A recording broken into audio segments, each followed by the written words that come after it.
So in this video I'm going to show you how to make and construct your own little mini baby Bantha head for the wall. So after squodging some tin foil around for a while, I end up with my armature for the Bantha horn. So I do two of those and then I start to add foam. So the next stage, you make the armature out of the tin foil and then you cover it in craft foam. I'm using like this 2mm craft foam. Here's one that I've already done. You can see that's the first Bantha horn, and I'll show you how you do it. So you get a bit of hot glue. Put hot glue on the ends of one of your bit of craft foam. This has got to be like your anchor. You get your Bantha horn, and then you run the craft foam around the horn and get like a fake horn type thing. You get to the end of your piece of foam, a little dab, and you just anchor that on. So this is one that I've half done, so I've got to do this again, give a second layer of foam, and then we get like a neat one, and this is more almost like a finished version. So I finished the horns, they're quite nice, and I've put a grey sort of undercoat on them. Bird pooed on that one, I might have to paint over that. So I'm going to paint them this sort of yellowish to begin with. This is just cheap acrylic, and then I'll do some black on them.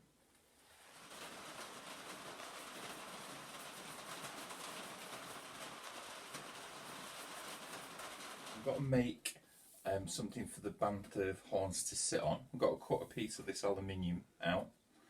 I've got to put nails through the aluminium, and then I've got to shove the Bantha horns on, and then I'll bend the aluminium like that.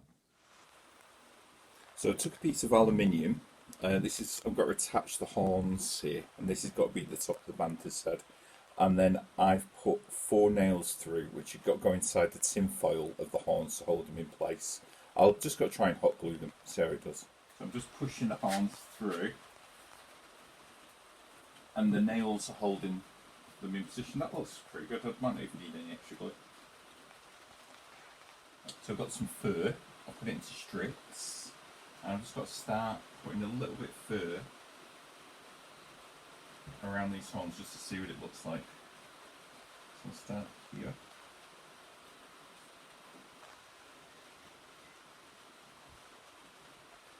I've got glue around both horns. And there we have it so far. Thank you very much for modelling. So in a bit I'm going to get some chicken wire and like try and get the shape of the face, just like a rough shape. But then the Bantha's got sort of quite a pronounced jaw and like top lip thing. So I'm heating up little bits of foam, and then I'm putting them under pressure and getting them into about the right shape. I'll show you what I mean. So heat some foam up.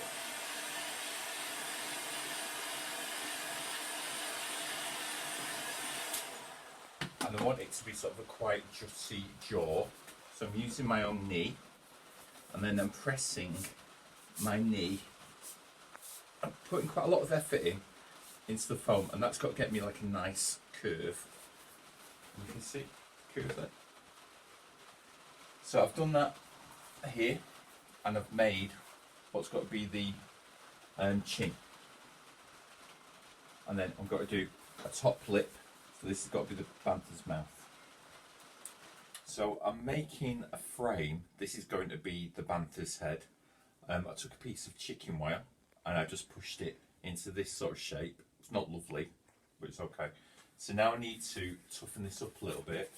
So I'm getting pieces of cardboard, and I've got to glue them to the frame so it doesn't move around. So you get a piece of card and then fold it and bash it around a little bit and get it so you can get a curve on it that's about the same like a Bantha face curve. And I've got to glue these now to the outsides and insides of here. Right, so I basically just glued lots of cardboard and foam around that wire, chicken wire, to make a sort of head shape. It's messy, but I think it'll look okay once the fur's on later. And then I put a lot of expanding polyfoam inside. So I'm hoping that this expands, this gets tougher, and then tomorrow, hopefully, I can start skinning it up a little bit. So this is going to be the chin, and this has got to be the upper lip. And what I've got to do now is I've got to use some foam clay here, and I'm going to try to mould lips onto this, and then I use some more of the foam clay to mould a nose for the Bantha. So I'll squodge it down a little bit, try and get it so it can. It'll be this type of thing, a bit nicer than that, obviously. Well, hopefully. And I'll just spend a little bit of time moulding these lips and nose up. Right, so I glued the horn piece onto the top of the head, and I also nailed it in through the metal around the side. There's a nail into the going through the head into the expanded polyfoam inside. I then gave it a bit of a brow. I just put a few pieces of foam to make a brow. The fur's got to go over that. I painted the nose and the lips. They're a bit messy, but I've got to look at them again. And I've glued the jaw and the lips and the nose on. So it looks a bit messy, but it's starting to look a little bit like a Bantha now. I'll just pull back, and I'm going to put some eyes in later and start to put some fur on.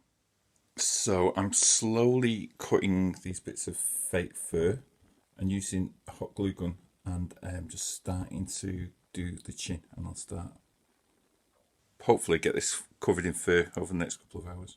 So he's nearly finished. What I did is I used the fake fur. I just used hot glue and then glued the fur around. It's still a bit bushy, so I've got to give him a bit of a haircut in a minute.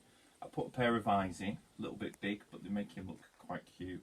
I've repainted his lips because they look a bit weird, and I've put a little bit of paint in the thing. And that's it. And now I've got a little Bantha. I've got to stick him on the spear or stick him on the side of the wall.